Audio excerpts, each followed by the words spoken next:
In early 2013, the Gresham Public Library in Oregon was a quiet, dependable part of the community, welcoming students, readers, and job seekers daily.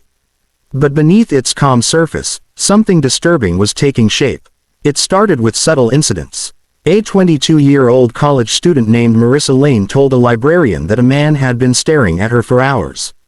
He never approached her, never said a word, but showed up repeatedly on the days she came in. She wasn't the only one. Over the next month, 2 more women shared similar stories, each describing the same unsettling feeling of being watched, followed from one section of the library to another, and once, even outside. At first, library staff didn't take the concerns seriously. The man never broke any rules, and there were no overt confrontations. But on the evening of March 3rd, things took a terrifying turn. Just after the library closed, 26-year-old Emily Jensen walked to the rear parking lot alone. As she reached her car, she sensed someone behind her. Before she could turn around, a man grabbed her from behind, covering her mouth and attempting to drag her away. She fought back fiercely, scratching his face and managing to scream. The attacker fled, and Emily, bruised and shaken, called 911.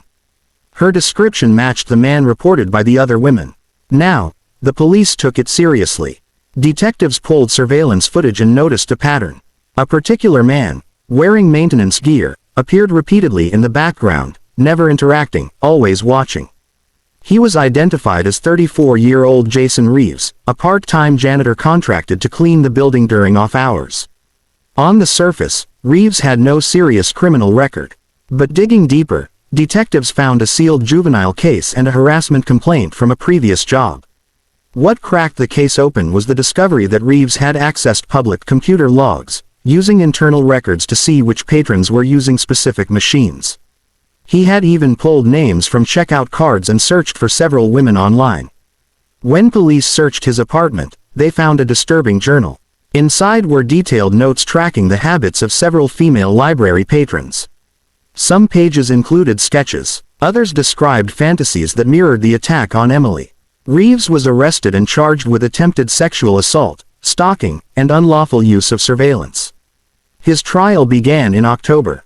Prosecutors presented security footage, digital evidence, and journal entries. Emily took the stand and testified to the attack with powerful clarity. Reeves showed no reaction as the jury found him guilty on all counts. He was sentenced to 12 years in prison, with no chance of parole before serving 8. Following the case, the Gresham Public Library implemented stricter employee background checks and upgraded its surveillance system.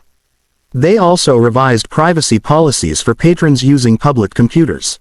Though justice was served, the women who came forward continued to deal with the trauma long after the headlines faded. It was a sobering reminder that danger doesn't always announce itself, and sometimes, it wears a uniform and a smile.